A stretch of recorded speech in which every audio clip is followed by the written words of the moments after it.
애들도 불만도 있고 또 욕구사항도 있고 다 가지고 있구나. 아, 우리도 목소리를 낼 수 있구나. 우리 눈높이에서 어른들이 알지 못하는 걸 우리가 발견해서 개선할 수 있구나. 이런 생각을 가질 수 있거든요. 애들의 의견을 그냥 들어주고 좀 존중해주는 것, 이런 것들이 다라고 생각을 했는데 거기서 더 발전해야 되지 않을까.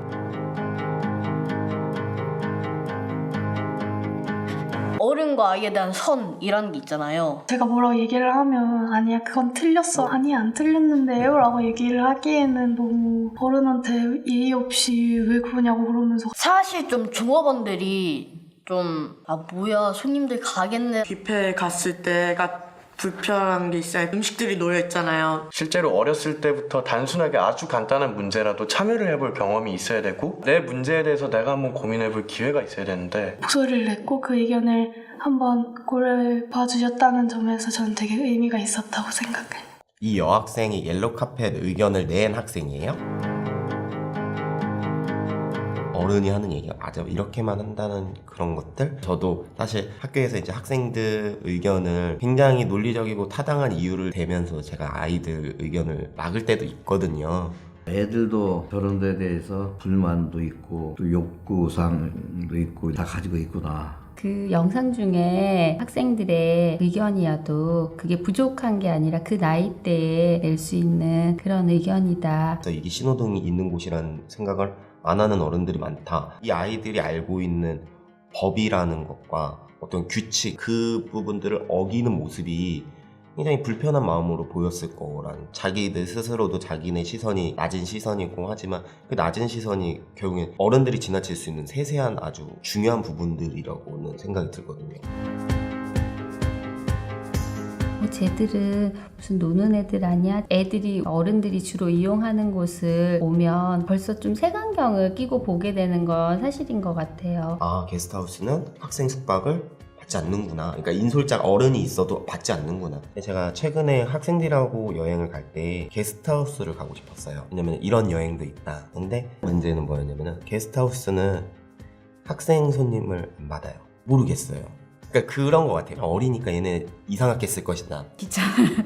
너희 셋을 데리고 타는 건 다른 사람한테 정말 피해를 주는 일이구나. 아이들과 같이 여행을 한다거나 가야 될 경우가 생기잖아요. 아이가 생기고 나니까 울고 보채고 그러다 보니까 굉장히 이렇게 인상을 쓰시거나 무언의 그런 불편함을 드러내시는 경우가 많더라고요. 일단 어떤 손님이 갓난아기를 데리고 들어온다 그러면 이제 긴장 상태에서 일을 시작하게 되죠. 알바생으로서 비용을 지불하고 온 손님들의 눈치를 봐야 된단 말이에요. 그 중간 역할에서 눈치를 봐야 하는 상황이 항상 힘들었거든요. 소통이 안 되는 그런 어린아이 갓난아기를 데리고 왔을 때 이제 쉴 새 없이 시끄럽게 울거나 소리를 너무 크게 30분 동안 지르고 그러다 보면 저도 패닉 상태가 되고, 부모가 그 왜 아이를 그렇게 컨트롤을 못해? 왜 그렇게 그런 상황을 만들어? 부모가 되고 보니까 케어를 한다고 해서 되지 않는 상황이 정말 많더라고요. 아이는 일단은 말보다도 울음이나 행동으로 먼저 하기가 먼저잖아요. 어른처럼 말을 조리게 잘하거나 이해력이 높으면 그런 상황에서 얘기를 했을 때 당연히 들을 수 있지만 아이들은 그거에 대한 그렇게 어른들만큼 그렇게 크지 못하거든요. 그 식당을 갔을 때 얘기할 때 어른이 어른들한테 대할 때랑 뭐 이제 자기네가 갔을 때 바로 돌변하는 그 점원의 태도를 보고서 우리 막둥이는 어려서 말도 못하는데 왜 어른이라고 해서 무조건 그런 식으로 대하는 거는 너무 우리 막둥이가 속상할 것 같다. 주로 대화가 통하지 않는 갓난아기들이나 때를 쓰는 5살, 8살 이런 애기들한테 불편함을 받았는데, 좀 더 큰 중학교, 고등학생 이런 애들이 이제 그런 시선을 느낀다고 하니까 노키즈존이라는 이름으로 가게 입장부터 제한을 하는 게 좀 맞는 걸까? 지금 현재 시점의 청소년 아이들, 이런 아이들이 제가 생각할 때는 저희 어른보다, 그리고 저보다 훨씬 똑똑하고 훨씬 아이디어도 풍부하고 뭔가 해낼 수 있는 능력도 많게 보여요. 뭐 예를 들어서 지금 중학생들한테 논술평가 이런 걸 시켜요. 그럼 채점할 때 너무 힘들어요. 너무 다 잘 써서. 성남의 어떤 학교에서는 그 동네에 공원 같은 게 있는데 이 학생들 중에 어떤 애가 선생님 저희 동아리 공원 안에 서식하고 있는 새들의 목소리를 다 녹음해보고 싶어요. 맘대로 해봐 뭐 그냥 여기 지나고 했는데 꽤 긴 시간이 지나고 나서 정말 그 공원의 지도 안에다가 각 구역별로 여기에서의 새 소리를 다 녹음을 해가지고 그 공원에 실제로 이렇게 깔리는 경우 감탄을 하죠. 아까 그 옐로 카펫 이 학생도 전 그게 학생 의견인지 몰랐어요. 애들 수준은 사실 높은 것 같아요. 애들도 너무나 깔보고 함부로 해서는 안 되겠다. 아마 적어도 5년에서 10년 정도는 우리보다 더 빨리 가는 그런 생각을 갖고 있어요. 손자들 대화하다가도 깜짝해서 놀릴 때가 있어요. 생각지도 않던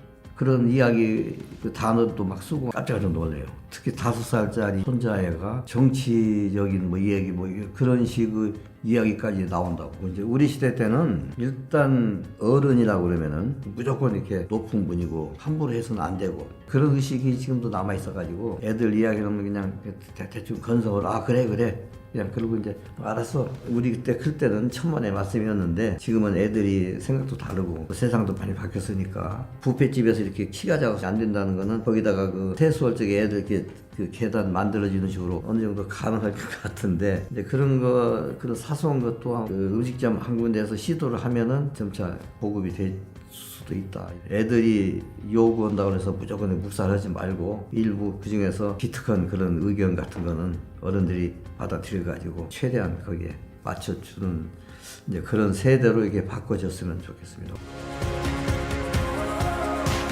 애들의 의견을 그냥 들어주고 좀 존중해주는 것 이런 것들이 다라고 생각을 했는데 거기서 더 발전해야 되지 않을까. 지금 학생들이 되게 참여하고 싶은 의욕이 많은 것 같아요. 욕구들은 많은데 어떻게 해야 될지를 모르고 학교 생활, 학원 쳇바퀴 돌듯이 이렇게 하다 보니까 어른들이 그런 기회를 주고 이렇게 사회가 그런 것들이 활발하게 해주는 분위기라면 학생들은 다 잘 발휘하지 않을까 생각되는데요. 저는 저희 딸로 인해서 아동 참여위원회가 있다라는 것도 사실은 처음 알았었고요. 이렇게 아동이 사회 구성원으로서 우리가 불편해했던 점 그리고 우리가 원하는 점을 이렇게 얘기할 수 있다는 게 예전에는 활동을 안 했으니까 몰랐었는데 활동을 해보니까 어린이 놀이터 같은 것도 우리가 사실 이용하고 놀고 하는 거니까 바꿀 수 있구나 이런 걸 느꼈다고 얘기를 하더라고요.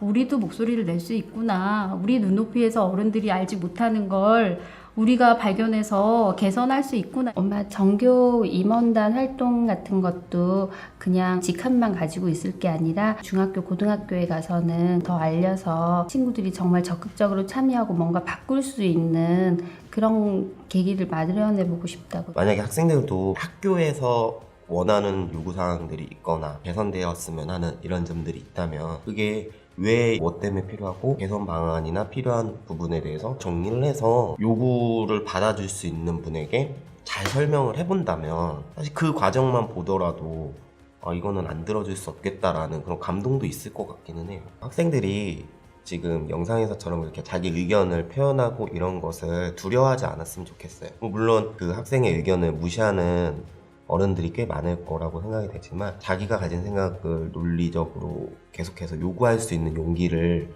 가지고 어른이 되기를 바라봅니다.